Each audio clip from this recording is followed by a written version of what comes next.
dari Kiroh untuk mencapai apa-apa yang kita inginkan, baik sesuatu itu dari dunia dan juga dari akhirat. Selama perjalanan kurang lebih hari ini masuk ke episode yang kedua perjalanan daripada satu titik, di mana pada tahun yang lalu sudah berlangsung selama 1 tahun, bagaimana daripada anggotanya itu sama-sama berbahasa, saling sharing daripada ilmu yang mereka miliki dari berbagai fan ilmu, yang karenanya ini semua disatukan, dijadikan satu buku antologi, yang mana alhamdulillah, biiznillah pada kesempatan kali ini itu semua bisa terjadi, dan insya Allah nanti di akhir akan dibagikan e-book secara gratis bagi para hadirin yang sudah hadir di majelis ini. Nanti akan di-share di grup. Karenanya sebelum kita memulai acara ini, alangkah baiknya kita awali dengan pembacaan kalam ilahi oleh saudara kita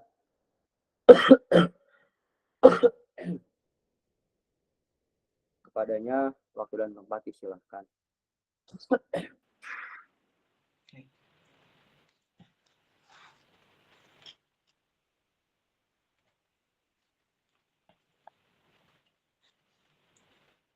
أعوذ بالله من الشيطان الرجيم.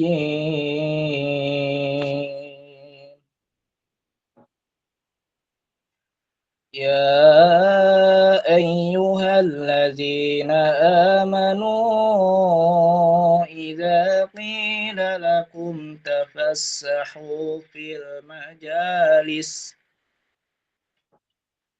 إذا قيل لكم تفسحوا في المجالس فافسحوا يفسح الله لكم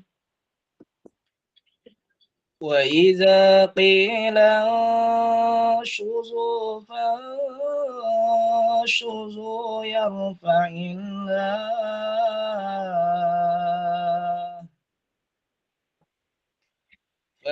فانشزوا يرفع الله الذين آمنوا منكم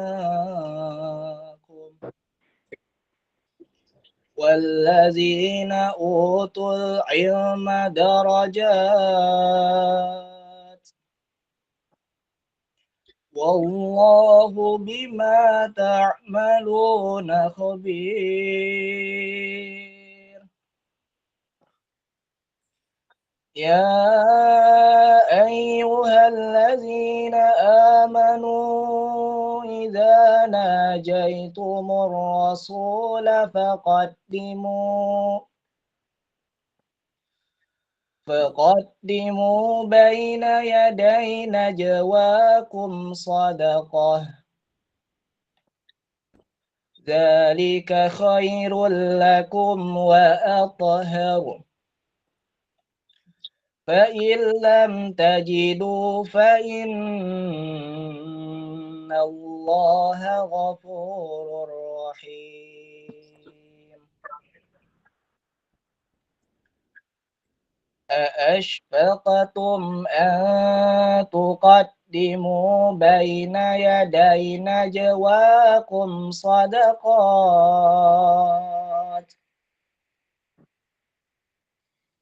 فإذ لم تفعلوا وتاب الله عليكم فأقيموا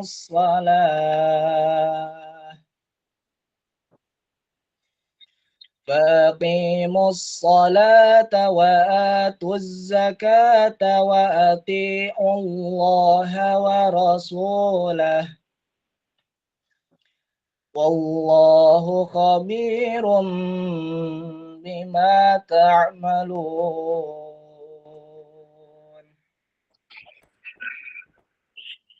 ألم تر إلى الذين تولوا قوما غضب الله عليهم ما هم منكم ولا منهم ويحلفون على الكذب وهم يعلمون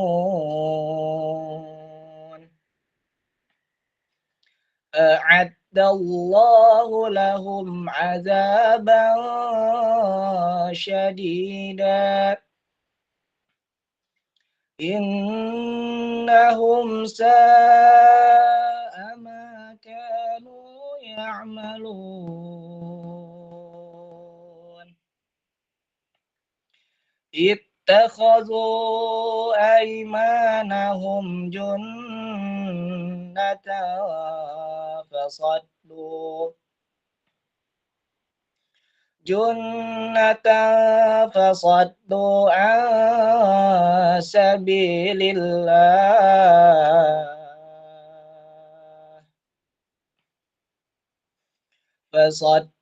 عن سبيل الله فلهم عذاب مهين سمعنا وأطعنا غفرانك ربنا وإليك المصير Assalamualaikum warahmatullahi wabarakatuh.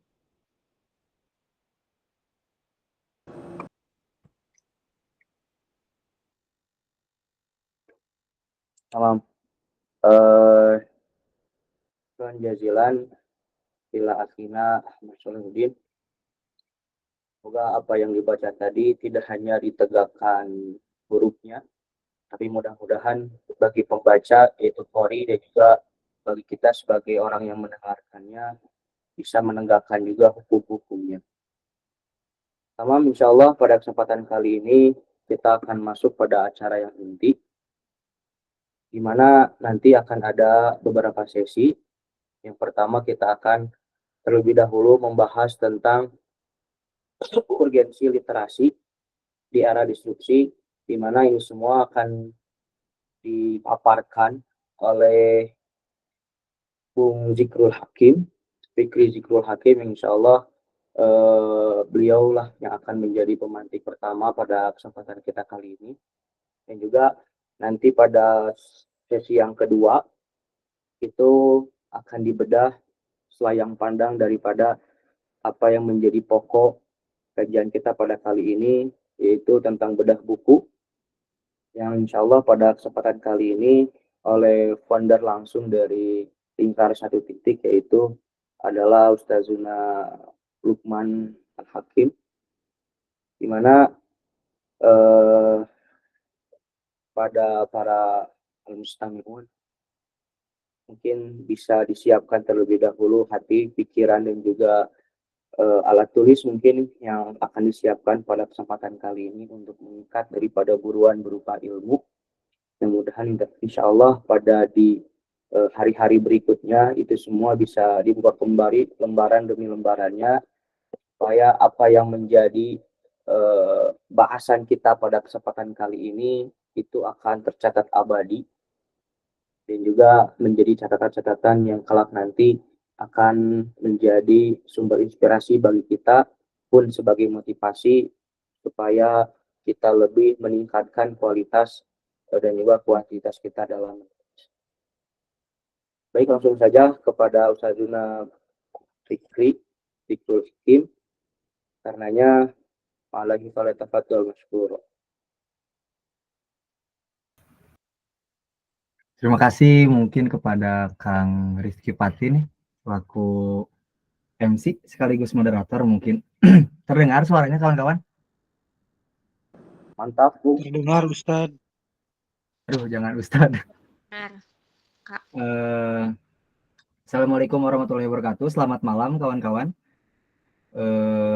Alhamdulillahirabbil alamin. Asyhadu an la ilaha illallah wa asyhadu anna Muhammadan abduhu wa rasuluhu alladzi la nabiyya ba'da ma ba'du. Pertama-tama mungkin yang sudah pasti sebenarnya kita harus mengucapkan alhamdulillah sebagai bentuk syukur kita kepada Allah Subhanahu wa taala, karena berkat nikmatnya kita bisa hadir dalam perbincangan atau dalam pertemuan kali ini. Kemudian juga tak lupa kepada sholawat dan juga salam kepada Nabi Muhammad SAW yang telah membawa kita dari kegelapan menuju jalan yang terang. Saya izin mungkin ya untuk apa ya, untuk mengucap atau untuk memanggil yang hadir di sini dengan kawan-kawan, karena walaupun di sini mungkin ada orang-orang yang memang secara jam terbang atau dari segi kehidupan, mungkin dari segi pengetahuan memang lebih mumpuni, tapi mungkin untuk mengefektifkan pembicaraan, saya izin untuk bicara atau mengucap kawan-kawan di sini.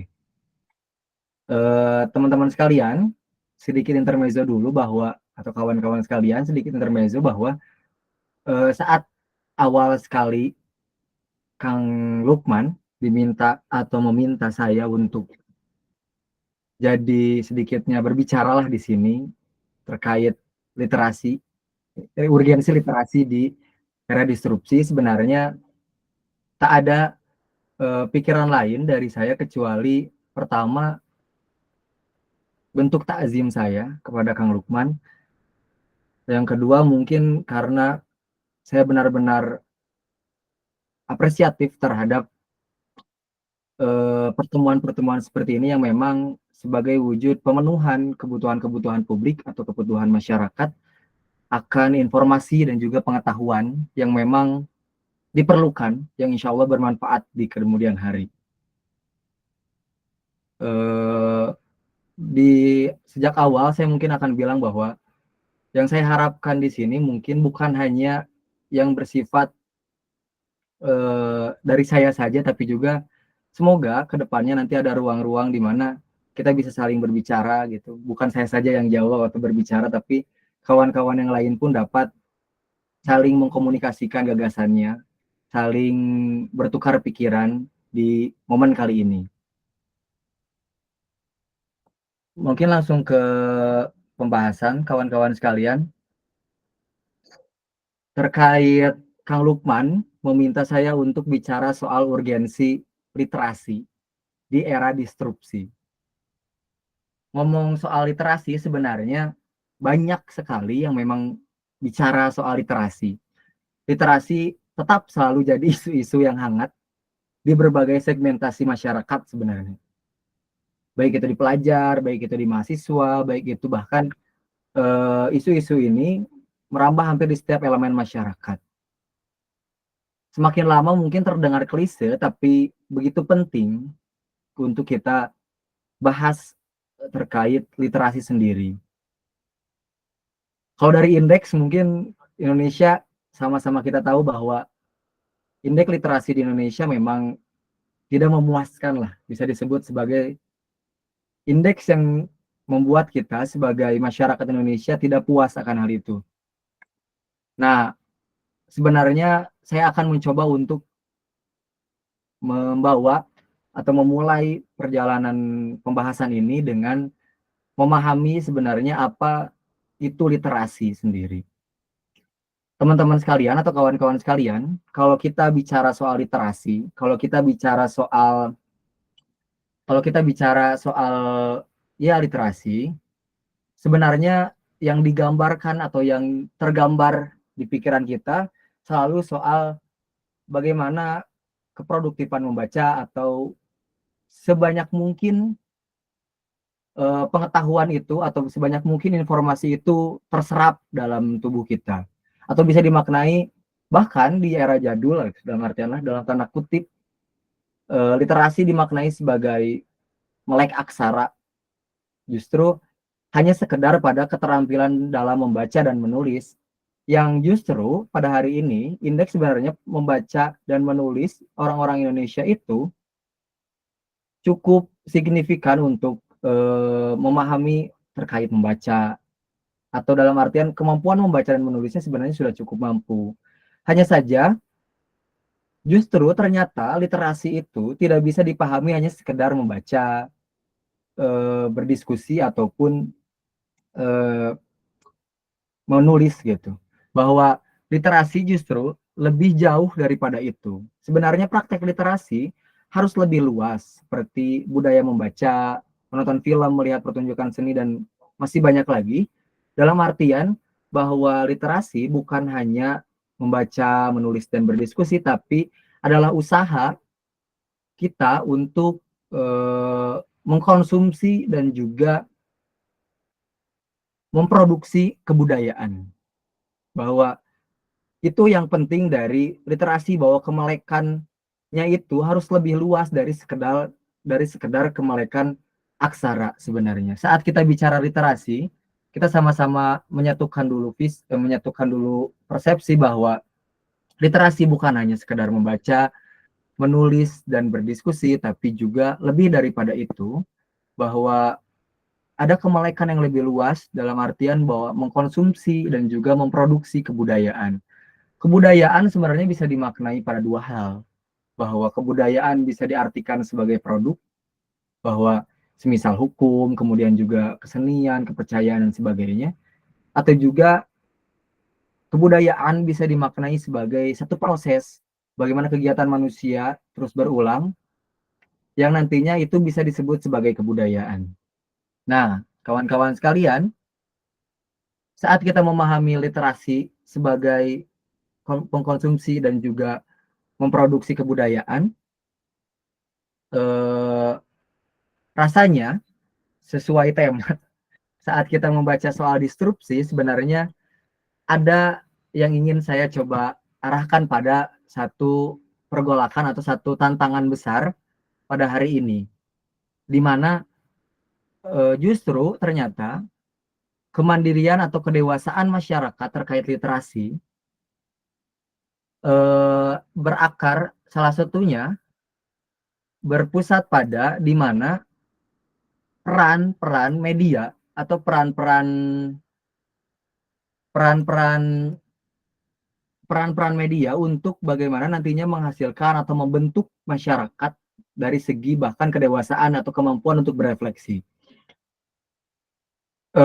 Jika saya boleh mengutip terkait tantangan di era disrupsi ini, salah satu tantangannya adalah jika kita tilik dari sejarah, bagaimana perjalanan media yang memang berfungsi seharusnya jadi komunikasi antar masyarakat, kemudian jadi komunikasi masyarakat dengan negara, untuk mengembangkan, salah satunya adalah mengembangkan literasi, menghadapi tantangan yang besar.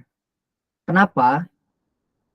Karena memang literasi seharusnya bisa mewujud pada bukan hanya membaca dan literasi, tapi juga pada kepekaan terkait budi pekerti, kepekaan terkait sekitar, kemudian juga ke pembentukan pribadi. Saat kita memahami media, media justru berperan penting terkait hal itu. Makanya kenapa saya ingin mengarahkan pada peran media terkait di era disrupsi ini. Ada yang penting yang perlu kita pahami, bahwa sekarang hampir seluruh orang, hampir seluruh manusia memegang handphone gitu, memegang gawainya di tangannya masing-masing, bahwa dia hidup bersamaan dengan hal tersebut, bersamaan dengan gawai tersebut. Makanya itu membuat bahwa derasnya informasi menjadi penting. Tapi justru kemajuan teknologi, revolusi industri misalnya, saat kita menyebut revolusi industri, saat kita telik dari sejarah, justru dalam salah satu akademisi bernama Yadi Supriyadi menulis terkait jurnalisme publik, menyebutkan ada tantangan besar terkait media pers. Justru yang tantangan besarnya adalah kalau misalnya pers itu seharusnya berfungsi sebagai menghadirkan, atau jurnalisme publik atau ruang-ruang publik itu seharusnya menghasilkan kedewasaan masyarakat. Tapi dalam perjalanannya ternyata di Indonesia, di Orde Lama misalnya, di Orde Baru, justru itu dibatasi lewat pemberedelan, lewat pemotongan berita, kemudian juga memperhalus bahasa dan sebagainya. Sensor-sensor dibuat, bahkan di era Orde Baru, bahkan rezim sampai membuat undang-undang seperti surat izin cetak, kemudian surat izin terbit, surat izin penerbitan pers, hanya untuk sekedar membuat atau mengkontrol masyarakat terkait sirkulasi informasi dan juga sirkulasi pengetahuan yang hadir di tengah masyarakat.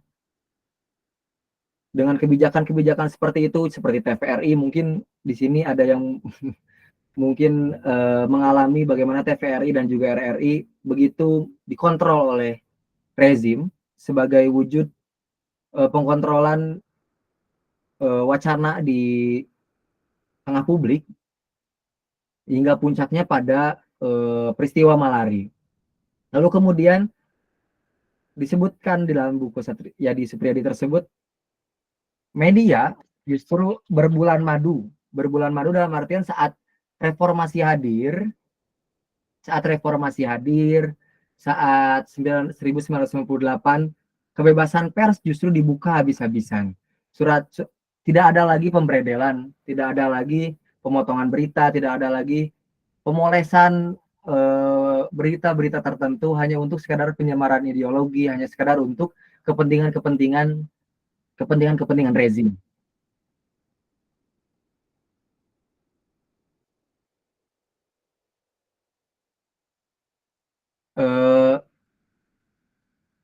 Dengan begitu, saat bulan madu seperti itu, salah satu peneliti namanya Ross Eman menyebutkan setelah pasca reformasi ini salah satu bentuk pers justru meningkat gitu dari 72 kemudian 70 menjadi 177 media yang hadir untuk menangkap, dalam artian menangkap bulan madu media digital, salah satu media di Indonesia itu. Mungkin sekarang dengan media digital dan sebagainya lebih nominalnya lebih daripada 177 itu. Tapi justru yang diperhatikan adalah sensor-sensor yang asalnya pemberedelan pemotongan berita, pemberedelan pers dan sebagainya justru beralih. Sensor bermetamorfosis, sensor berubah dari yang sekedar ya pemberedelan tadi, kemudian pemotongan atau pengkondisian gitu, berubah menjadi kepengapan informasi. Dalam artian kalau Yadi Supriyadi dengan mengutip Haryatmoko dalam bukunya tersebut menyebutkan ini adalah mekanisme kekerasan simbolik, mekanisme di mana masyarakat dibuat bingung, dibuat saat ruang, bayangkan dalam artian anggap saja saat ruangnya begitu pengap, saat ruangnya begitu padat, kita menjadi sulit untuk mencerna informasi, begitu sulit untuk memahami atau merefleksikan ulang sebenarnya apa yang dibutuhkan dan apa yang diinginkan dari masyarakat itu sendiri, baik itu dari masyarakat maupun dari segi individu. Mekanisme dalam artian sensornya berubah dari yang sekedar rezim yang memberedel, kemudian memotong dan sebagainya, justru berubah mekanisme kekerasan simboliknya pada kita dijajali berbagai informasi yang begitu cepat. Itu mungkin jika kita kaitkan pada tema itu sebagai satu disrupsi di mana kecepatan informasi ini harus dibarengi dengan kedewasaan masyarakat untuk memahami informasi tersebut sebenarnya. Nah, lalu apa sebenarnya yang menyebabkan ini semua terjadi? Kekerasan simbolik itu kenapa bisa dapat terjadi? Mekanisme kekerasan simbolik itu kenapa bisa terjadi? Setidaknya ada 3 hal yang menyebabkan itu bisa terjadi. Pertama adalah logika pasar, yang kedua adalah logika mode, yang ketiga adalah determinisme teknologi. Saat kita memahami misalnya logika pasar, saat dulu Orde Baru begitu mengekerangkeng atau begitu menahan penerbitan pers atau dan sebagainya, di tengah bayang-bayang rezim misalnya saat pers, begitu sulit untuk mendapatkan izin dan sebagainya, tapi saat reformasi, lembaga-lembaga pers begitu mudah untuk dalam artian membentuk lembaga-lembaganya sendiri. Tapi justru ada yang dikhawatirkan atau dampak negatifnya di mana persaingan-persaingan persaingan-persaingan di media hari ini, di tengah masyarakat hari ini, justru yang asalnya berfokus pada kepentingan masyarakat berubah atau disusupi ada kepentingan-kepentingan bisnis.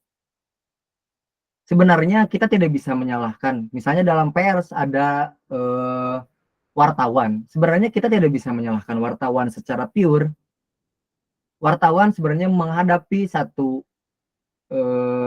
hadapan-hadapan dilematis atau kondisi-kondisi dilematis di mana lembaga-lembaga tersebut dipegang oleh para pemilik modal. Mereka yang memiliki kuasa, mereka yang memiliki dana besar, melakukan berbagai penyaluran informasi ideologi sesuai kebutuhan mereka. Makanya tak heran hari ini media, mereka yang punya dana, mereka yang milik modal, mereka adalah yang mengatur bagaimana wacana yang hadir di tengah-tengah publik saat ini.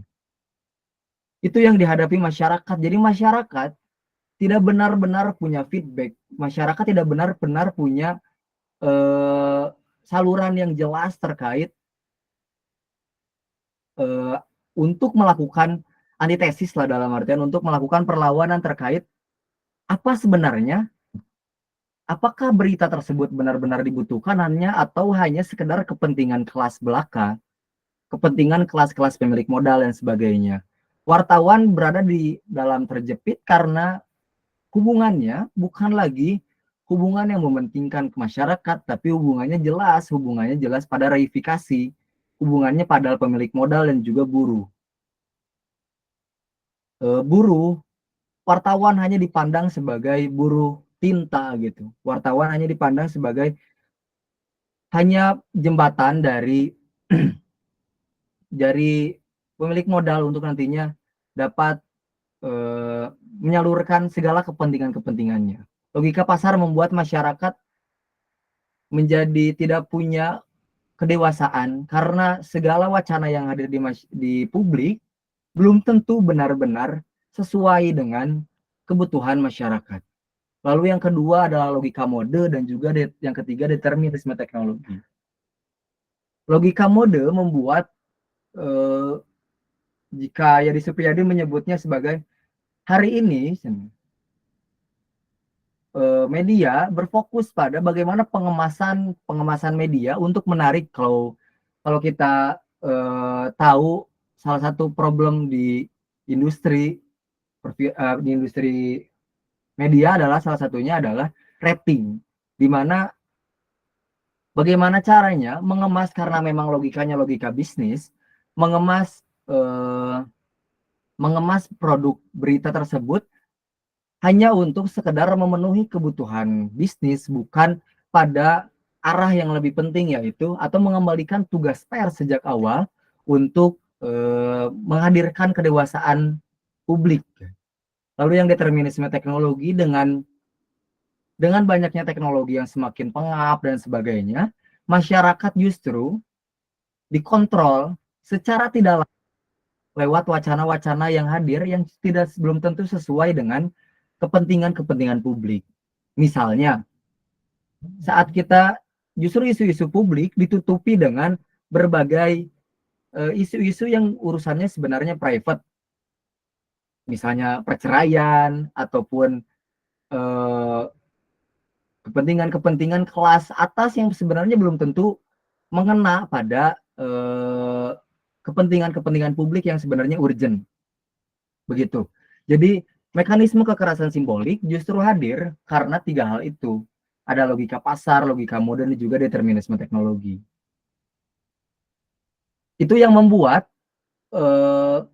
Perse ataupun Baudrillard menyebutkan saat kepengapan informasi seperti itu, masyarakat jadi tidak punya waktu atau tidak punya sedikit saja untuk merefleksikan apa yang sebenarnya mereka butuhkan, apakah berita tersebut benar-benar harus dikunyah, apakah informasi tersebut sebenarnya adalah benar-benar yang dibutuhkan. Ini yang membuat kedewasaan publik tidak benar-benar hadir karena dihambat oleh tantangan-tantangan tersebut. Di tengah seperti itu, sebenarnya kita kebuntuan-kebuntuan seperti itu, di tengah tantangan-tantangan disrupsi lah, kita anggap seperti itu. Sebenarnya saya ingin membawa bahwa literasi sendiri, karena kalau kita memandang seperti yang di awal, kalau kita memandang membaca literasi hanya sekedar membaca, menulis, dan berdiskusi, pengertian seperti itu justru hanya membuat kita kurang memahami, dalam artian itu hanya sebagai alat untuk memahami sebenarnya ada yang lebih penting dari itu. Kepekaan terhadap sekitar, salah satunya tantangan-tantangan seperti ini. Lalu apa yang harus kita lakukan sebenarnya? Kenapa harus apa yang harus kita lakukan? Karena memang konsekuensi logis saat kita memahami literasi, sebut saja saat kita memahami literasi dalam artian Islam, perspektif Islam atau Islamic worldview,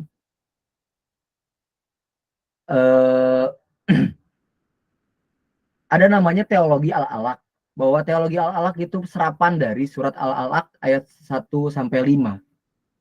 Yang di situ disebutkan bahwa ada dimensi membaca, berdiskusi, dan juga menulis.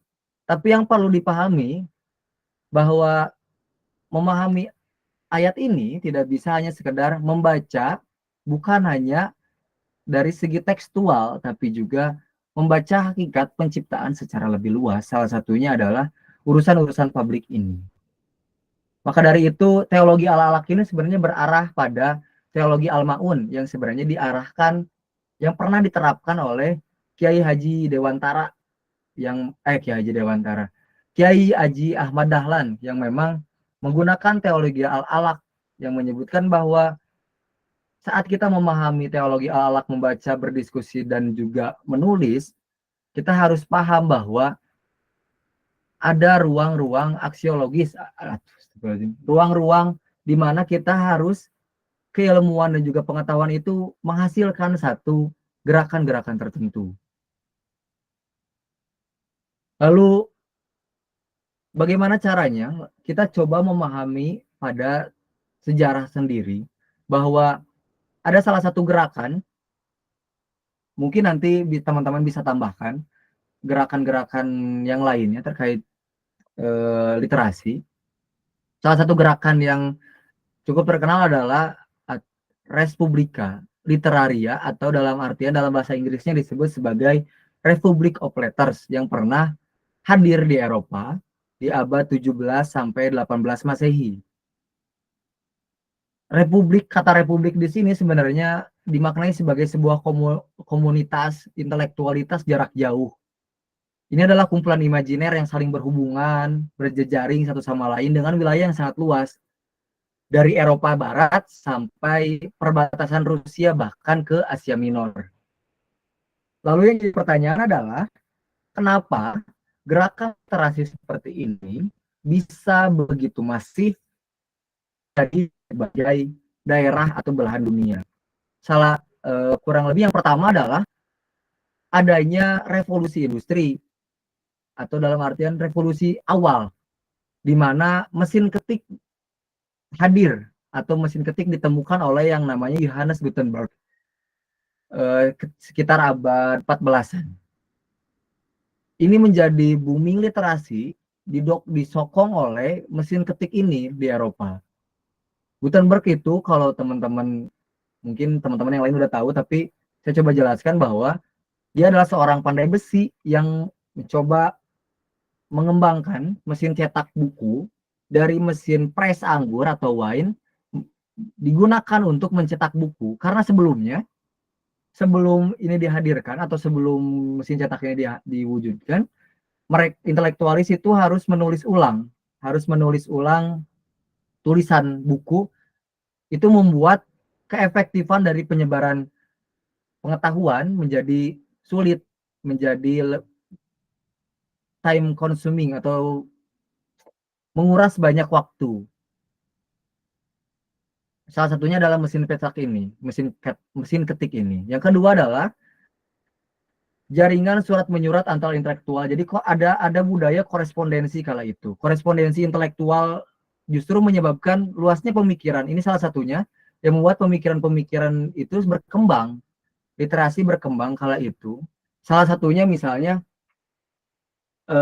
Maren Marsen, dia seorang korespondensi, salah satu tokoh besar, teman korespondensi dari René Descartes yang sebagai filsuf besar disebut sebagai bapak filsafat modern, yang mempunyai jaringan sebanyak 700 orang untuk mengkorespondensi. Ini yang membuat sirkulasi pengetahuan menjadi lebih lancar lewat surat menyurat atau lewat korespondensi tersebut. Yang ketiga, saya sebenarnya malas menyebutkan ini, tapi ada efek dari gelombang kolonisasi di orang-orang Eropa ke belahan dunia lain, Amerika, Asia, dan sebagainya, yang menyebabkan mereka menemukan komoditi-komoditi yang bisa jadi alat untuk hadirnya atau menyokong literasi ini. Salah satunya adalah teh dan kopi.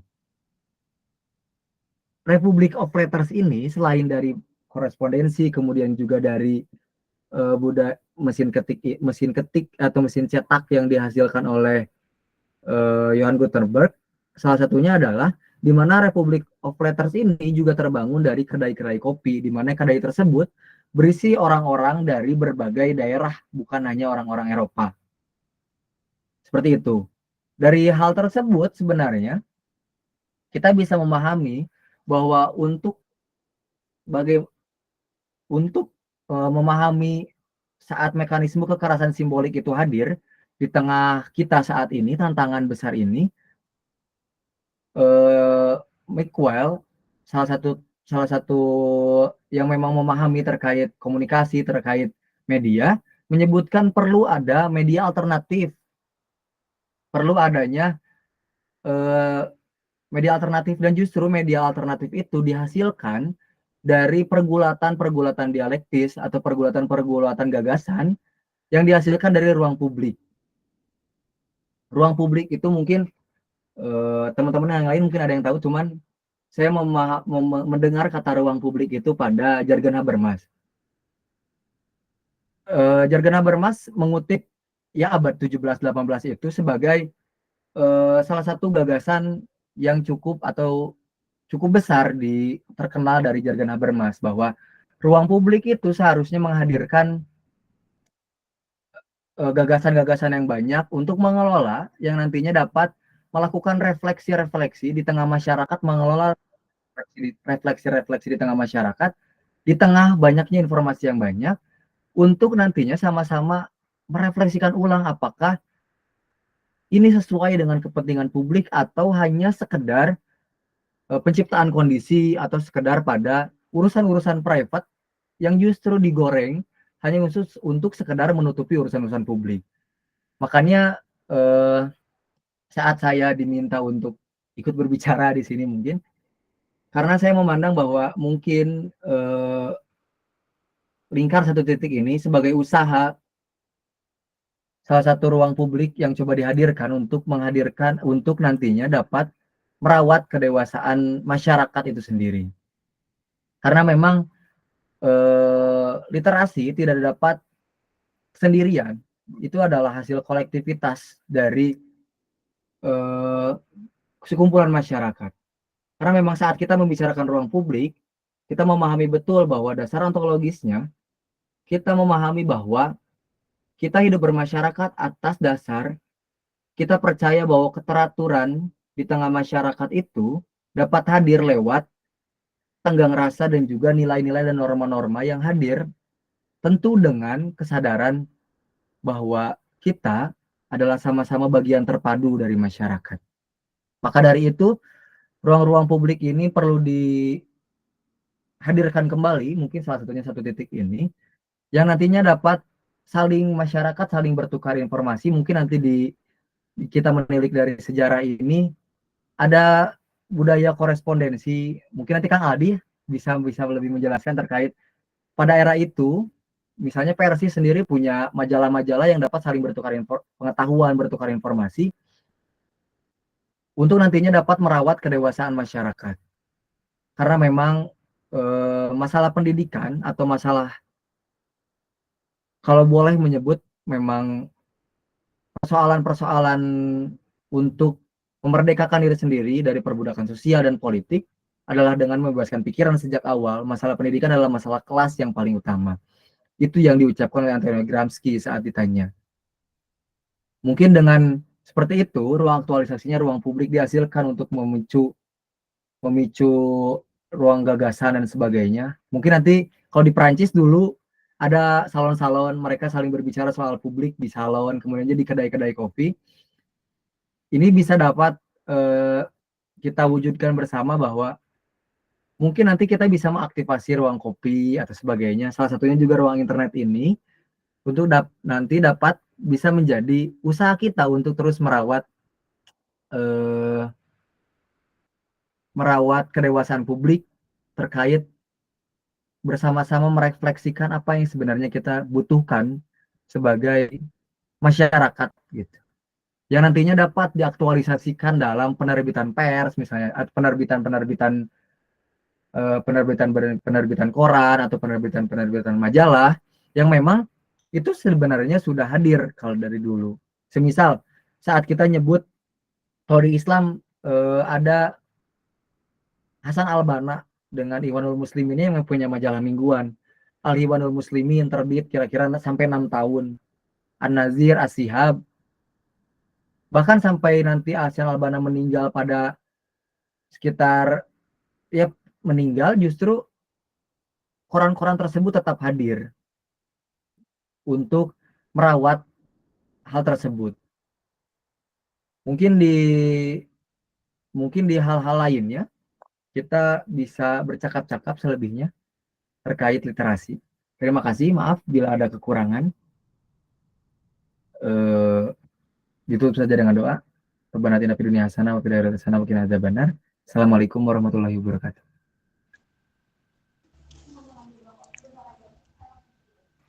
Saya kembalikan.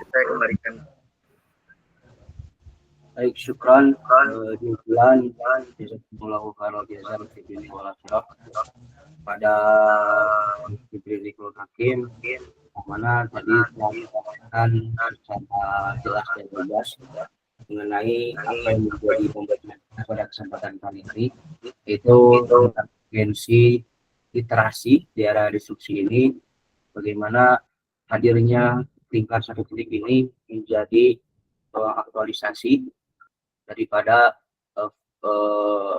menerapkan apa-apa yang menjadi fungsi daripada literasi itu sendiri, di mana Likers di 1 titik ini adalah ruang publik di mana kita sama-sama merawat yang namanya kedewasaan dengan saling berdiskusi, menyampaikan satu sama lain apa yang menjadi pemahamannya, juga mengkritisi apa-apa yang kemudian itu semua dihadirkan dalam pembahasan-pembahasan.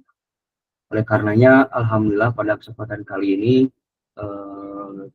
dengan izin Allah Subhanahu wa taala 1 titik kali ini menerbitkan 1 e-book di mana ini semua adalah langkah nyata dari perkumpulan-perkumpulan walaupun secara online itu tidak hanya perkumpulan-perkumpulan yang sia-sia, tapi menghadirkan satu kebermanfaatan dan kebermaslahatan yang kemudian itu semua menjadi satu rencana untuk disebarluaskan seluas-luasnya demi kepentingan Islam dan kaum muslimin.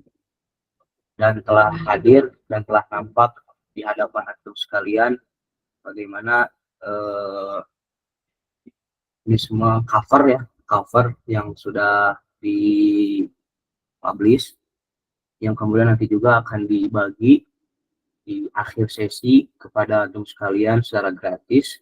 Karena sebelum itu kita mungkin perlu ada satu motivasi ya, penggerak bagi diri kita untuk membaca e-book yang akan nanti dibagikan oleh salah satu penulisnya dan juga sebagai founder daripada 1 titik ini ialah Ustazuna Lukman. Karenanya mungkin kita perlu juga menyiapkan diri untuk mencurahkan segenap kemampuan yang kita miliki untuk mendengar dari apa yang akan disampaikan kemudian oleh Ustadz Utsman. Karenanya kalau tafadhol syukur. Baik, syukron kepada Ustaz Rifki selaku moderator. Selamat malam kawan-kawan, rekan-rekan senior, para guru dan juga kerabat dekat. Alhamdulillahilladzi arsala rasulahu bil huda wa dinil haq liyudhhirahu 'alad dini kullihi wa kafa billahi syahida. Asyhadu an la ilaha illallah wahdahu la syarikalah wa asyhadu anna Muhammadan abduhu wa rasuluhu alladzi la nabiyya wa la rasula ba'dah, amma ba'd. Fa inna asdaqal hadithi kitabullah wa khairal hadi hadi Muhammadin sallallahu alaihi wasallam. Al-Fatih lima ughliq, al-khatim lima sabaq, nasiril haqqi bil haqq, al-hadi ila siratihil mustaqim, wa ala alihi wa ashabihi haqqa qadrihi wa miqdarihil azim. Tiada puji kecuali kepada Zat yang Maha Suci, tiada puja kecuali kepada Zat yang Maha Kuasa. Allah Subhanahu wa Ta'ala masih memperkenankan kita untuk turut hadir dalam ruang-ruang kebermanfaatan dan juga keberilmuan. Mudah-mudahan apa yang kemudian kita dapatkan hari ini menjadi ilman nafi'an, wa rizqan thayyiban, wa amalan mutaqabbalan. Amin, amin ya rabbal alamin. Rekan-rekan, para senior, para guru-guru dan juga kerabat dekat, insya Allah saya di sini selaku pembelajar thalib ilmu akan sedikit memperkenalkan apa itu komunitas Lingkar Studi Islam 1 Titik. Kemudian juga akan sedikit menjelaskan mengenai buku yang dihadirkan sebagai bentuk karya dari kajian-kajian yang telah dilaksanakan oleh komunitas ini. Baik, sebelumnya saya ingin membicarakan tentang latar belakang hadirnya Lingkar Studi Islam 1 Titik. Jadi teman-teman sekalian, komunitas ini adalah komunitas yang hadir dari semacam keresahan yang sudah cukup lama kita resahkan, terkhusus dari teman-teman dekat saya sendiri yang merasakan adanya kealfaan, adanya ketidakhadiran dari pembicaraan-pembicaraan ilmiah, pembicaraan-pembicaraan yang bersifat bermanfaat di tengah-tengah diskusi dialog antara kaula muda, baik itu laki-laki ataupun perempuan, yang selalu menjadi topik pembicaraan itu minim sekali gitu, dan tidak menjadi dominan hal-hal yang berbau kebermanfaatan, keberilmuan. Dari sana kemudian kita seolah-olah ingin menghadirkan satu solusi gitu ya, ingin menghadirkan satu gerakan yang dimana gerakan ini mudah-mudahan menginspirasi semuanya untuk kemudian bisa saling mengisi antar satu sama lain, bisa saling mengingatkan, bisa saling kemudian upgrade, berproses dan juga berprogres gitu.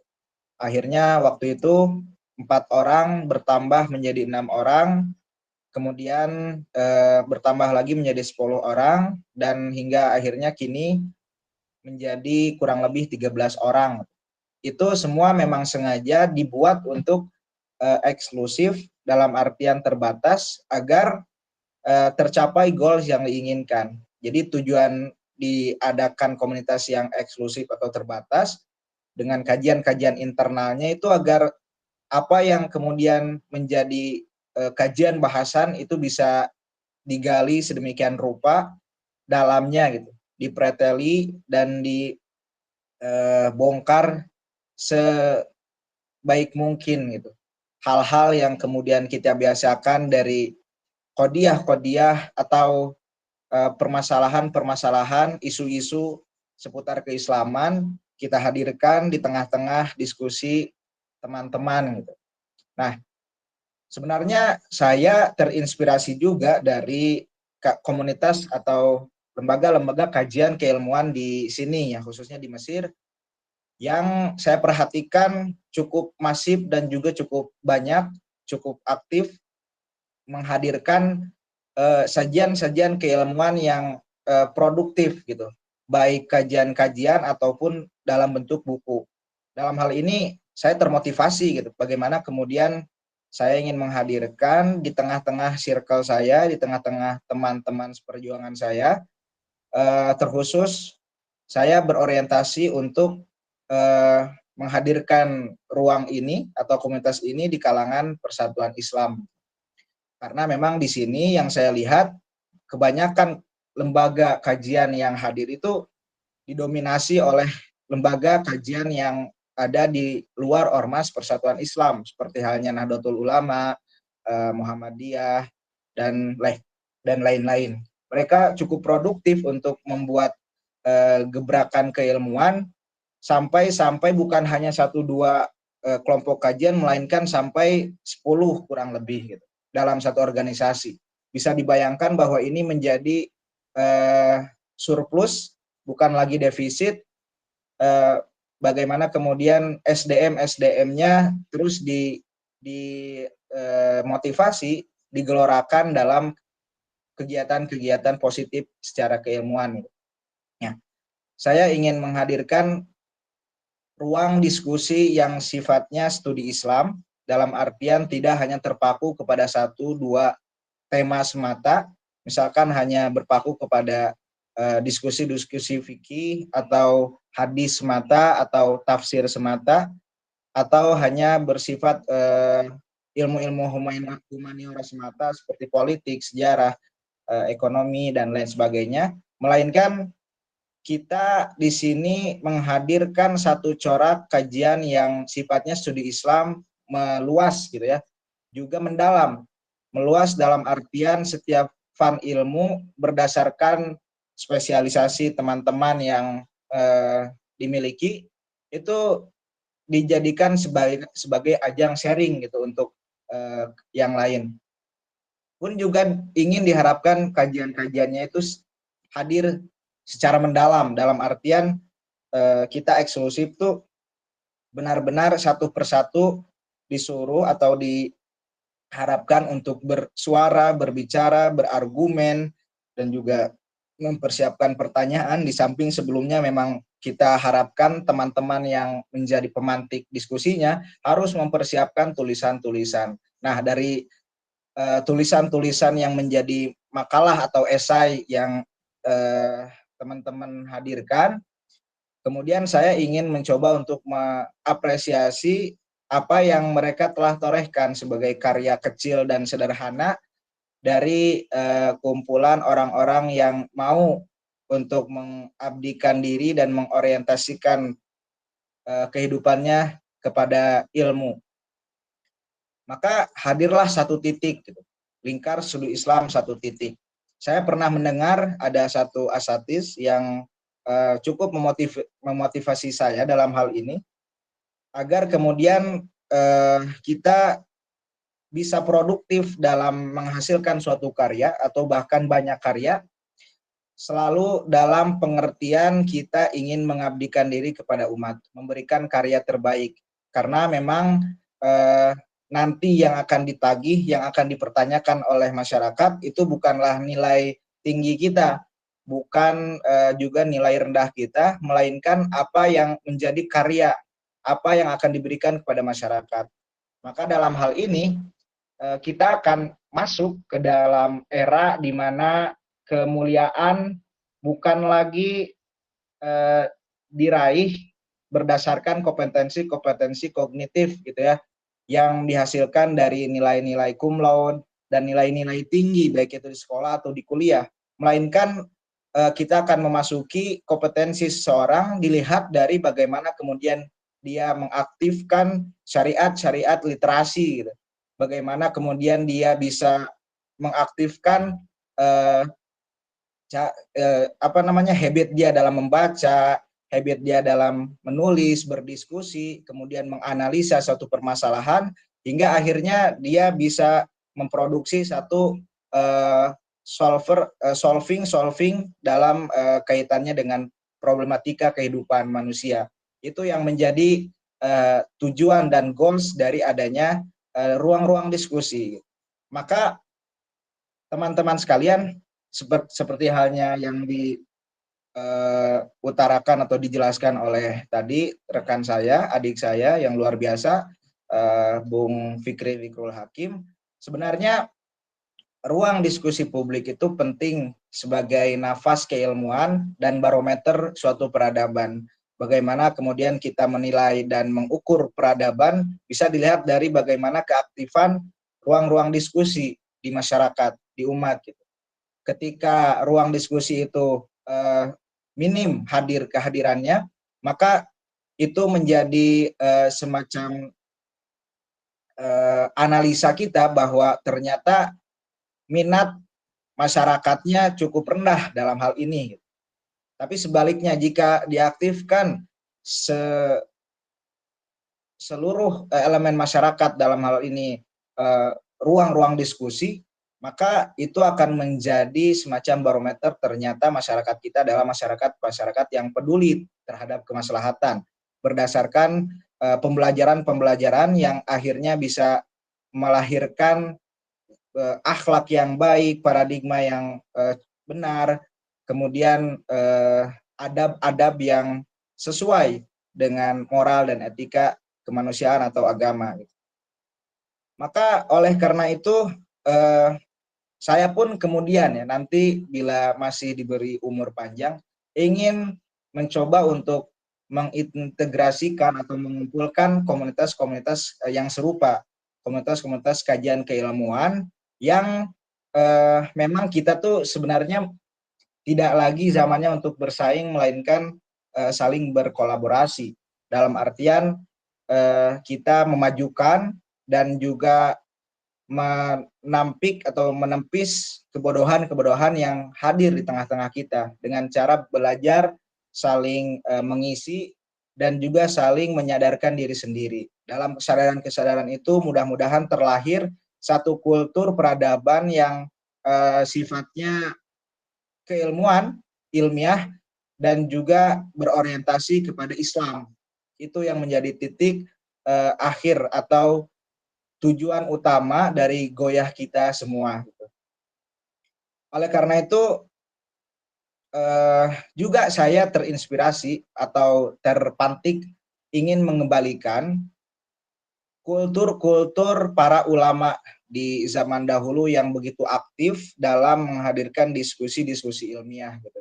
Seperti halnya contoh dalam spektrum organisasi keislaman itu bagaimana Persatuan Islam sebelum menjadi Jam'iyah itu adalah sebuah studi klub di mana ya serupa seperti ini, membahas tentang keilmuan dan juga ingin meraih kemaslahatan. Pun dalam spektrum yang lebih luas dan lebih global itu kita membicarakan tentang Universitas Al-Azhar, Jamiatul Azhar Syarif, yang ternyata sejarahnya pun selalu serupa demikian.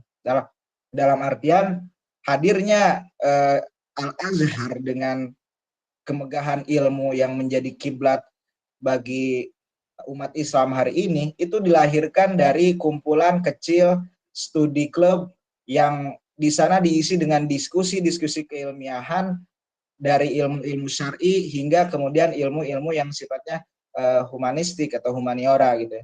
Oleh karena itu selalu peradaban-peradaban besar dan juga lembaga-lembaga besar itu dihadirkan dari kesadaran kolektif dari setiap SDM-nya, sumber daya manusianya.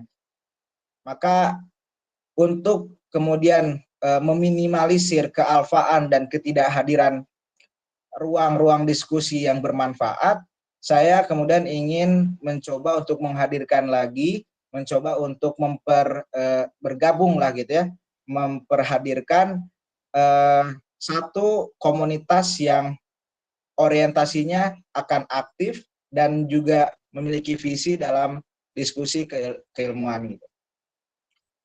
Karena memang kita akan miris ya bila dihadirkan dan dihadapkan dengan realita di zaman sekarang, di mana dominasi kaula muda itu banyak sekali yang sudah disorientasi terhadap nilai-nilai keilmuan. Pembicaraannya seperti yang saya tadi jelaskan itu bukan lagi tentang keilmuan, bukan lagi tentang hal-hal yang sifatnya kebermanfaatan, melainkan industri atau hal-hal yang bahkan tidak berguna sama sekali. Ini yang harus kita minimalisir. Tugas kita bersama adalah menghadirkan ruang-ruang sebagai satu ruang efektif. Kita harus membedakan. Oleh karena itu, saya di sini walaupun dengan segala keterbatasan tempat itu dan waktu, maka saya ingin mencoba untuk menghadirkan ruang sebagai space, bukan tempat sebagai place.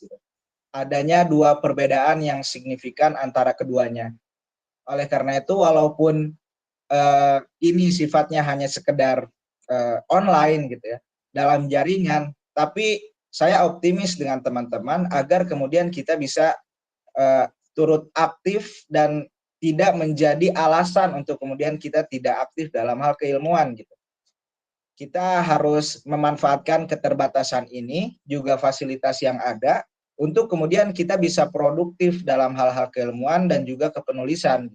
Maka walaupun dengan minimnya fasilitas, saya tetap optimis dengan teman-teman untuk menghadirkan karya yang mudah-mudahan bisa produktif dan konsisten setiap tahun, teman-teman. Karena jujur, di samping permasalahan kita itu terlalu banyak di internal umat Islam sendiri, gitu, di masyarakat Indonesia sendiri khususnya, permasalahan kita dan problematika yang hadir itu juga cukup kompleks dan cukup urgent ketika kita melihat bahwa dunia sekarang adalah dunia peperangan yang medan perangnya bukan lagi senjata tajam secara terang-terangan, melainkan senjata-senjata pemikiran. Itulah yang kemudian disebut dengan Ghazwul Fikr, perang pemikiran. Perang yang pada akhirnya tidak terasa oleh kita sebagai umat Islam, tapi dampak dan juga kerusakannya sungguh amat sangat mengenaskan gitu. Bagaimana pola dan paradigma berpikir masyarakat itu menjadi menurun, rusak, bahkan kemudian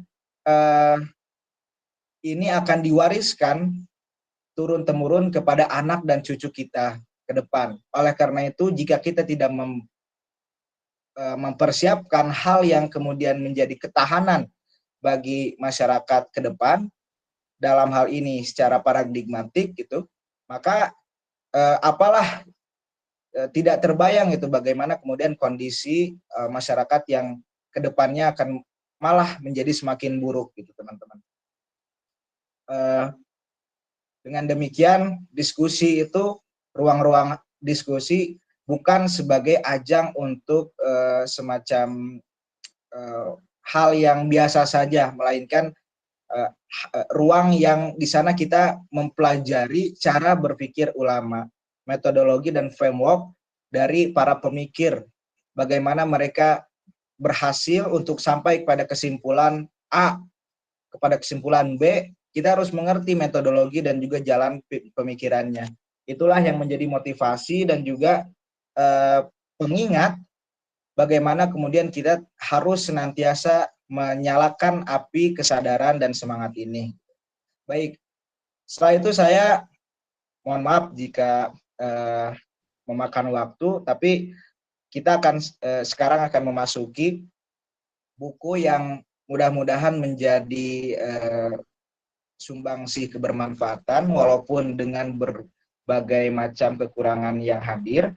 Buku ini secara keilmiahan adalah tidak sebegitu ilmiahnya, karena ini dihadirkan dengan format atau dengan pada saat itu kondisinya belum terlalu cukup matang gitu. Tapi saya tetap optimis untuk menjadikan buku ini sebagai karya dan bukti bahwa ngaji kita itu serius gitu. Diskusi kita itu menghasilkan karya gitu. Di sini ada buku satu titik pembukaan studi multidisipliner isu-isu keislaman volume 1. Mudah-mudahan akan ada dan akan hadir volume-volume yang lain dalam kurun waktu 1 per tahunan gitu. Mudah-mudahan produktif. Ini terdapat banyak disiplin di sini ya, ada kurang lebih 9, ada tentang adab, hadis, usul fikih, sejarah, sosiologi, pendidikan, politik, filsafat, pemikiran, dan ada literasi. Ini adalah tulisan-tulisan tematik, oleh karena itu teman-teman diminta untuk menulis sesuai dengan minat dan juga spesialisasinya masing-masing.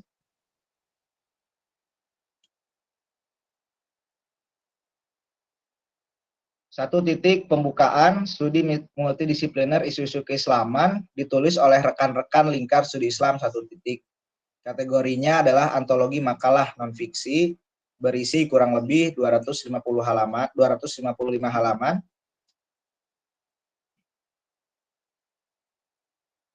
Dan tujuan atau hadirnya buku ini mudah-mudahan menjadi motivasi bagi kita semua, baik bagi saya sendiri ataupun masyarakat, teman-teman, rekan-rekan semua dalam karya yang bisa menjadi legasi atau peninggalan kita selama hidup yang mudah-mudahan bisa diwarisi ke anak cucu kita nilai-nilai positifnya.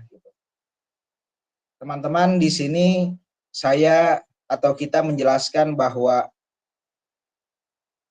komunitas ini hadir dalam rangka mengaktualisasikan sabda Rasulullah Shallallahu Alaihi Wasallam yang memotivasi kita dalam jalan keilmuan sebagai jalan kemudahan menuju surga.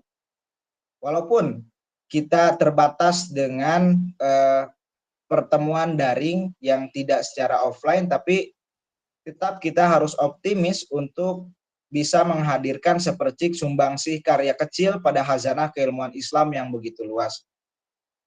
Karya-karya ini bukanlah murni atas jerih payah 1-2 orang, melainkan karya yang dibangun atas dasar kesadaran kolektif dari usaha-usaha kecil mengentaskan defisit keberagamaan dan keberilmuan di kalangan kaum muda Islam Indonesia saat ini. Buku ini adalah buku yang kemudian diharapkan menjadi semacam pengisi dari kekosongan buku-buku yang sifatnya variatif gitu, yang menghadirkan studi Islam yang dibangun atau ditulis dihadirkan oleh teman-teman yang masih muda. Oleh karena itu di sini penting dijelaskan oleh Ustadz Iing Khairul Abidin tentang membumikan tradisi ilmu sebagai upaya membangun peradaban ideal. Kita berlanjut ke dalam sesi bahwa urgensi diskusi itu sebegitu pentingnya, bahkan kemudian telah terjadi di zaman-zaman krusial di waktu Rasulullah Shallallahu Alaihi Wasallam masih hidup gitu. Bagaimana kemudian Rasulullah pun mendiskusikan 1-2 permasalahan dengan sahabat, dengan istri-istrinya, kemudian ternyata efektif, ternyata menghasilkan satu terobosan yang luar biasa. Contoh, ketika ada istri beliau yang memberikan masukan untuk menghadapi sahabat-sahabat di luar yang sedang marah gitu ya. Kemudian ternyata setelah itu Rasulullah Shallallahu Alaihi Wasallam mengamalkan sendiri satu amalan yang akhirnya diikuti oleh sahabat yang sedang marah itu. Jadi ada semacam inspirasi yang sifatnya amali, bukan hanya qauli gitu, bukan hanya sekedar ucapan. Pun juga ketika segmentasi Rasulullah Shallallahu Alaihi Wasallam meminta atau berdiskusi, bermusyawarah dengan sahabat Salman Al Farisi, bagaimana kemudian beliau dengan strategi yang telah dipelajari dan menjadi pengalamannya mencetuskan satu ide gagasan peperangan yang cukup ciamik, yang cukup epik pada saat perang Khandaq. Beliau mengusulkan untuk menggali parit bagaimana kemudian itu menjadi solusi efektif. Madinah pada saat itu tidak berhasil untuk dimasuki oleh kaum kafir Quraisy gitu, dan sekutu-sekutunya. Itulah dampak atau efek ya positif dari hadirnya diskusi. Bahkan Rasulullah pun mengambil kebermanfaatan dari diskusi, teman-teman. Rekan-rekan yang pada kesempatan kali ini hadir, buku ini terdiri dari 21 tema yang beragam gitu. Ada dari tema-tema filsafat, juga tema hadis, ada usul fikih, ada adab juga, ada politik, ada sejarah, peradaban Islam, tentang literasi, tentang pemikiran Islam, hukum, dan lain sebagainya. Contoh di sini ketika kita membaca mungkin ada judul yang pertama, melacak titik temu antara Islam dan filsafat. Ada juga meninjau otoritas sanad dalam ilmu hadis, usul fikih, azimah dan rukhsah dalam kacamata syariat, ontologi, epistemologi, dan aksiologi dalam filsafat Islam. Keseluruhan buku ini hadir, bisa teman-teman nikmati, konsumsi dengan bebas gitu. Tidak harus runut dari halaman pertama sampai akhir.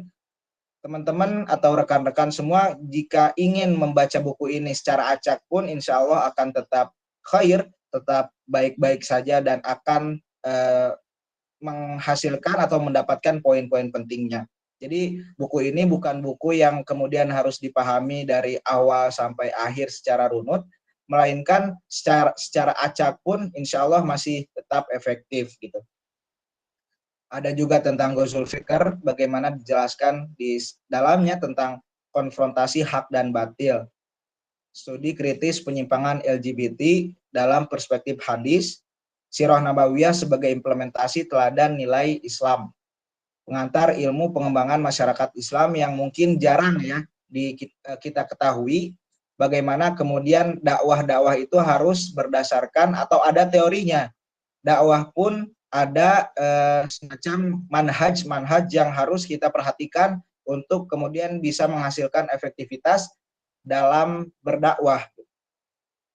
Kemudian ada juga pembahasan tazkiyatun nafsi, penyeimbang antara intelektual dan spiritual. Ini dihadirkan oleh teman saya, Ustadz Abdul Majid, seorang musyrif, muhafiz, yang memang beliau cukup aktif dalam dunia adab dan juga tahfiz.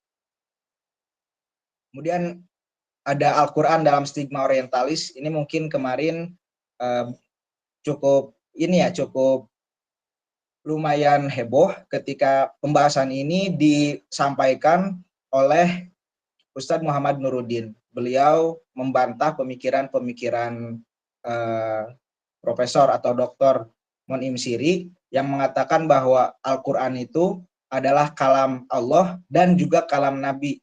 Nah, mungkin sebelum teman-teman membaca tentang hal itu lebih jauh, di sini pun ada tulisan yang serupa yang kemudian menjelaskan dasar-dasar bagaimana kemudian orientalis pun sudah dari dulu meragukan dan juga membantah Al-Quran sebagai wahyu Allah Subhanahu wa Ta'ala.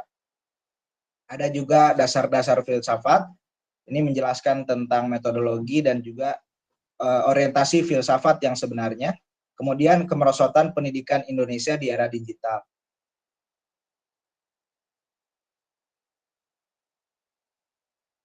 Teman-teman sekalian, untuk di sesi akhir saya ingin memperkenalkan rekan-rekan Asabikunal Awalun, generasi pertama dari komunitas Lingkar Studi Islam 1 Titik yang kemudian membuahkan karya. Jadi kita adalah satu kumpulan orang-orang atau ya tolib-tolib biasa yang mungkin peduli dengan keilmuan Islam. Oleh karena itu kita hadir gitu di sini dalam studi Islam 1 Titik.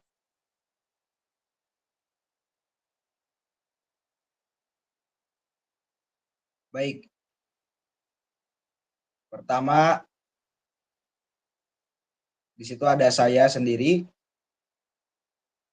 Alhamdulillah mungkin sekarang sedang menamatkan atau ya berada di fase akhir studi strata 1 di Al-Azhar Mesir.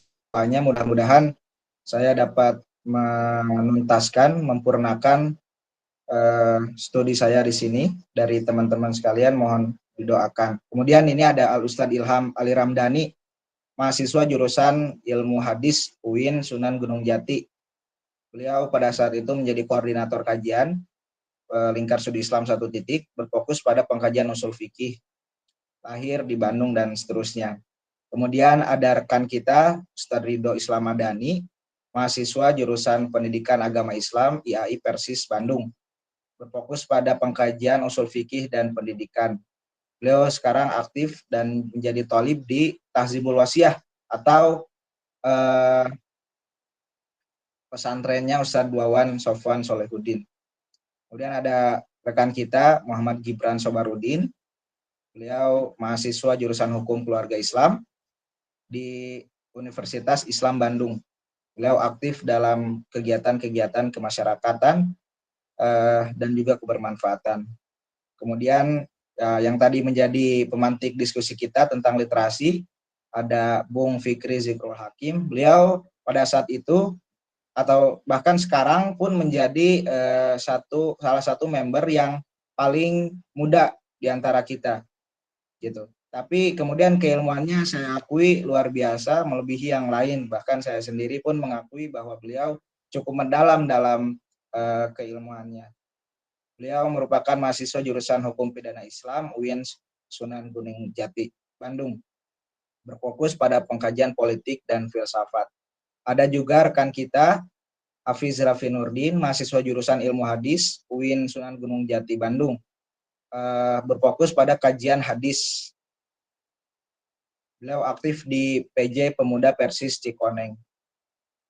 Kemudian ada Ustadz Ahmad Solehuddin yang tadi membacakan ayat suci Al-Quran, syari tilawah, merupakan mahasiswa jurusan Sejarah Peradaban Islam UIN Sunan Gunung Jati, Bandung, berfokus pada pengkajian sejarah.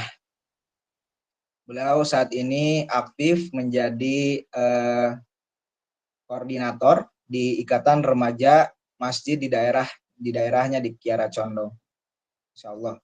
Kemudian ada Ustadz Imam Abdul Aziz, mahasiswa jurusan Ilmu Al-Quran dan Tafsir UIN Sunan Gunung Jati, Bandung, berfokus pada pengkajian filsafat. Beliau saat ini sedang KKN, mungkin tidak hadir pada kesempatan kali ini, tapi tidak mengapa. Kemudian ada Ustadz atau Bung Naufal Rifki Asausan, mahasiswa jurusan Pengembangan Masyarakat Islam UIN Sunan Gunung Jati, Bandung, berfokus pada pengkajian sosiologi dan pengembangan masyarakat Islam. Beliau cukup aktif dalam kegiatan-kegiatan kemasyarakatan. Dan yang terakhir dari 10 orang Asabiqunal Awalun Lingkar Studi Islam 1 titik adalah Ustadz Abdul Majid, Musyrif Pondok Pesantren Tahfizul Quran Mahad Ali Iska Gatak Sukoharjo. Beliau berfokus pada pengkajian adab dan tazkiyatun nafsi. Alumni dari MTS dan MA Persis 84 Ciganitri. Beliau sudah menamatkan 30 juz dan kemudian sekarang menjadi musyrif hafalan Al-Quran di Mahad Quran Ali Iska Gatak. Mungkin demikian yang dapat saya sampaikan pada sesi bedah buku kali ini. Mudah-mudahan bisa diambil sepercik, sejumput, 2 jumput kebermanfaatan, hal-hal positif, dan ditinggalkan hal-hal yang negatif dan kekurangan yang bersifat kealpaan, segala macam kekurangan dan juga kesalahan dari tutur pribadi mohon dimaafkan, mohon dimaklumi. Mudah-mudahan kita selalu semangat dalam keilmuan dan juga keislaman.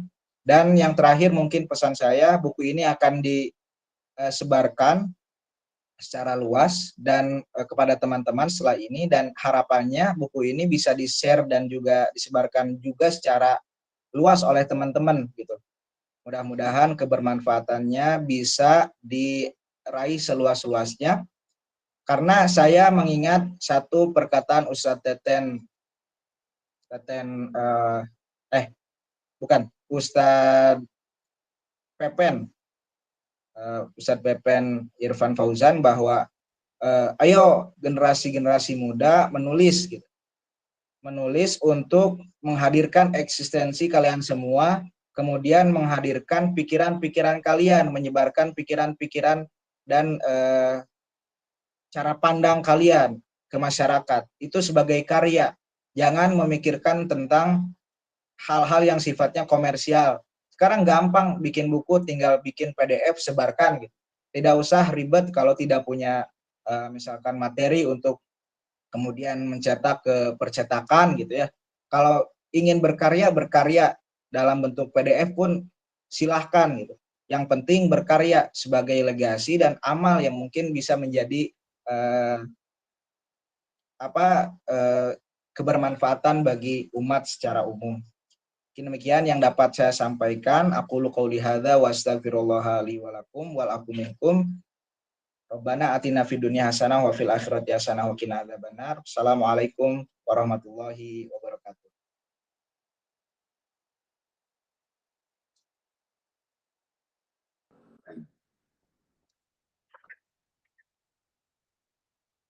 Tamam, syukran jazilan, jazakumullah khairan jazaa fi dunya wal akhirah kepada Ustaz Lukman yang telah menyampaikan selayang pandang tentang buku yang alhamdulillah telah launching pada kesempatan kali ini untuk sama-sama kita baca, kita cermati, bahkan mungkin bisa dikritisi ya Ustaz Lukman, bila mana memang ada kekurangan-kekurangan demi kesempurnaan daripada pembahasan dalam bukunya.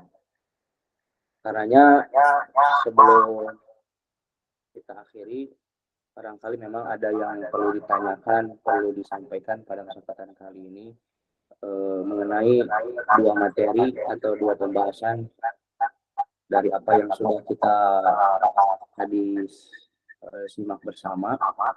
Kita mulai dari poin pertama dulu bagi 3 orang penanya. Kali boleh terlebih dahulu.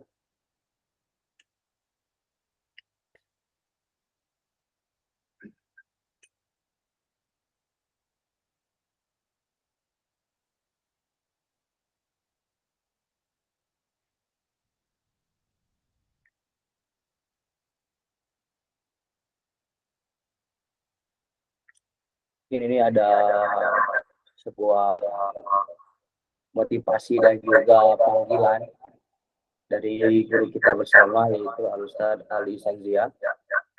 Kata beliau, lepas ini saya tunggu para sabiqun al-awwalun untuk mempublikasikan tulisannya di majalah Risalah dan Ibar sebagaimana bagian dari ikhtiar perjuangan sebagaimana sensor dan beberapa rekal skeptik lainnya yang sedang menempuh.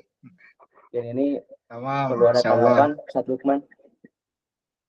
Ya, mudah-mudahan insyaallah Ustaz kalau jadi motivasi dan juga mudah-mudahan bisa dihadirkan ya di majalah-majalah yang luar biasa itu.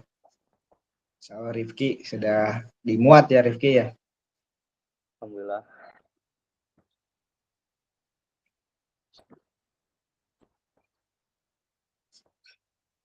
Betul, bagi yang lain yang mungkin ada yang ingin ditanyakan tentang buku yang launching dari rekan-rekan satu titik ini.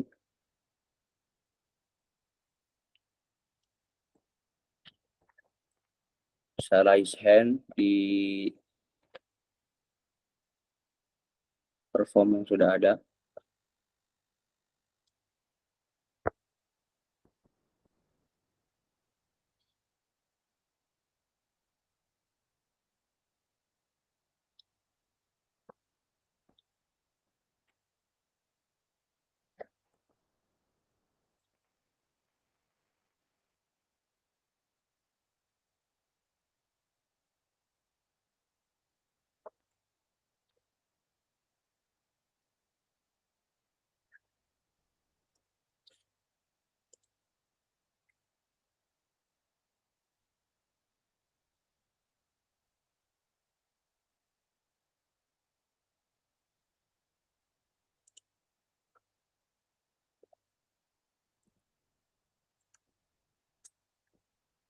barangkali dirasa cukup dari pembahasan kita pada kesempatan kali ini mungkin ya.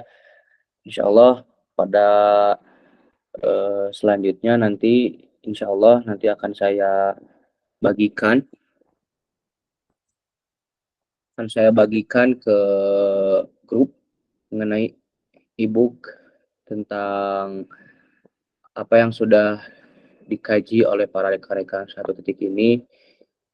Mungkin sebelum kita tutup ada sepatah dua patah yang menjadi closing statement mungkin dari founder satu titik ini berupa ajakan, motivasi dan juga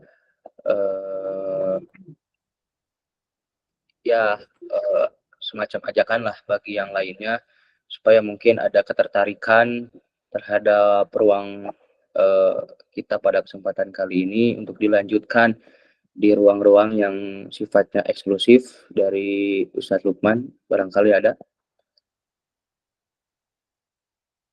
Tamam, Ustaz Rifki, syukron. Ya, sebagaimana yang menjadi proyeksi dan rencana kita di teman-teman di Lingkar Studi Islam satu titik, kedepannya mungkin kita akan menghadirkan satu ruang diskusi yang sifatnya tidak eksklusif tapi inklusif, terbuka untuk umum. Maka ini mungkin menjadi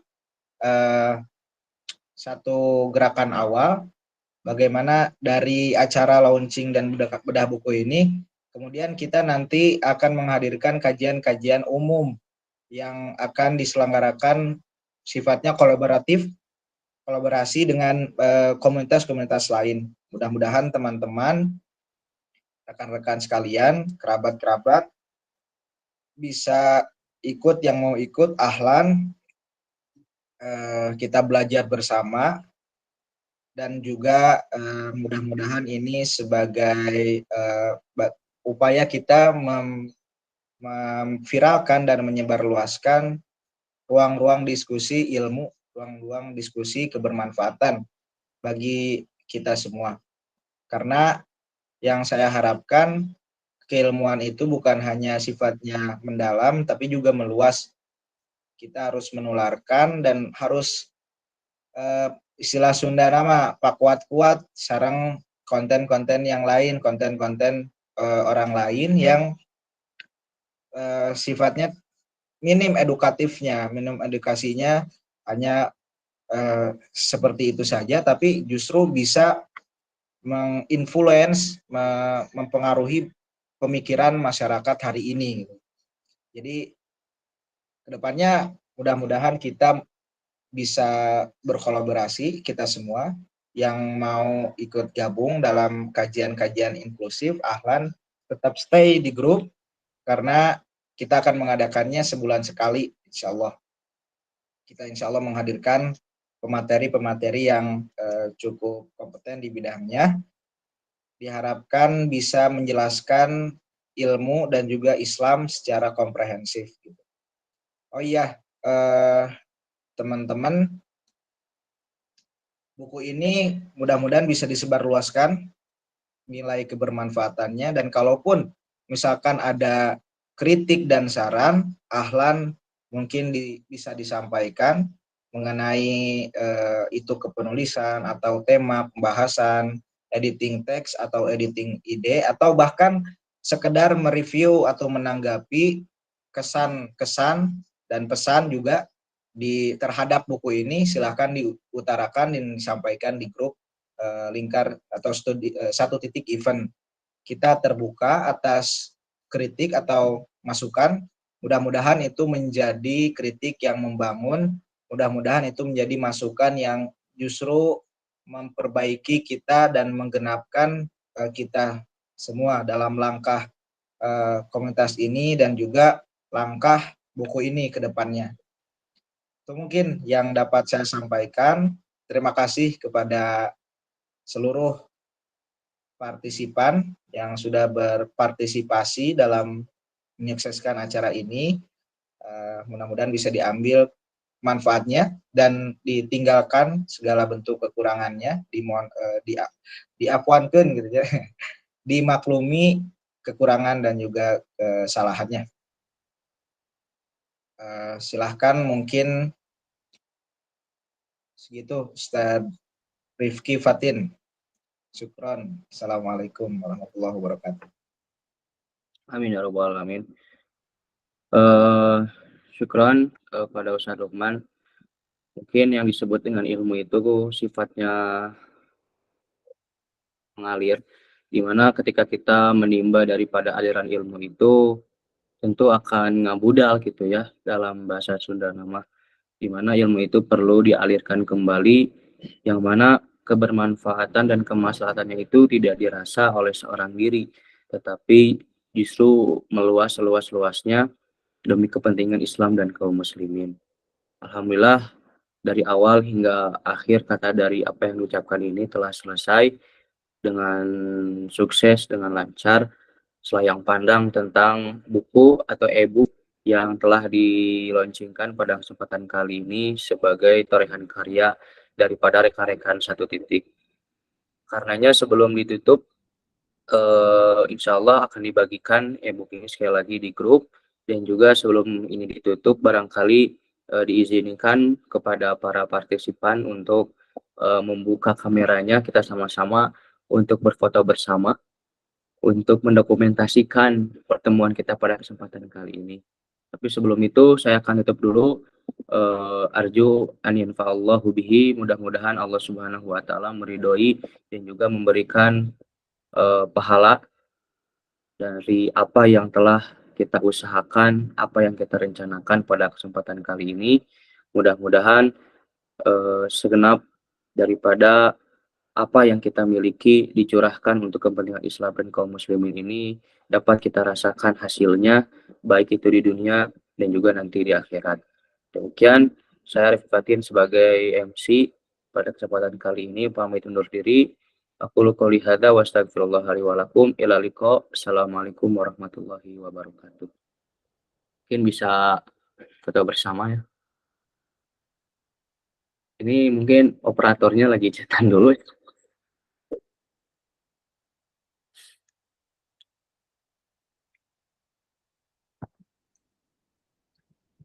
Operator mungkin bisa. Bisa ini mungkin antum pakai laptop.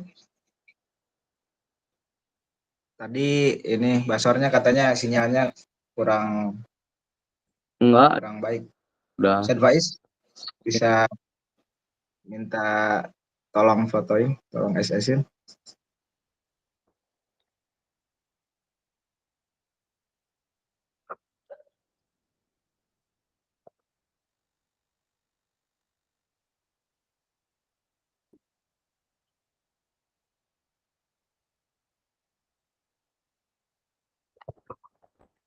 Ada Rido, Edo.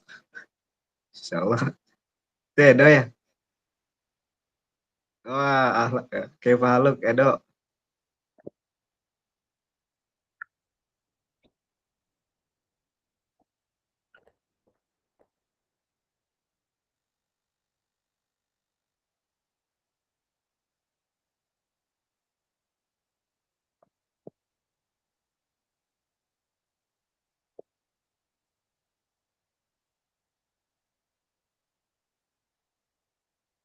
Operator kebingungan.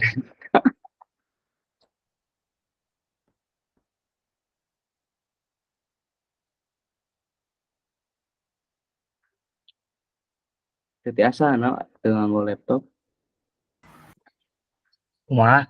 Ustaz Lukman, aman? Sobi Tad Faiz biasa nyungkeun pang SS kan ya foto bersama. Kita buka ininya, teman-teman. Siap, siap. Siap. Silahkan. Kawan-kawan, silahkan. Boleh dinyalakan.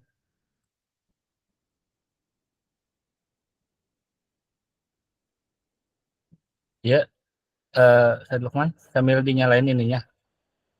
Nggak apa-apa ya berarti. Oh ya, bentar. Oh ya, sekali dinyalain nanti anak Oh iya. sekali. Ya. Siap. 1, 2, 3. Dah, Oke. tinggal di Siap. ini. Sekali lagi. Yuk, teman-teman yang belum nyalain silahkan. 1, 2. Dah, aman. Tamam, syukron Ustaz Faiz.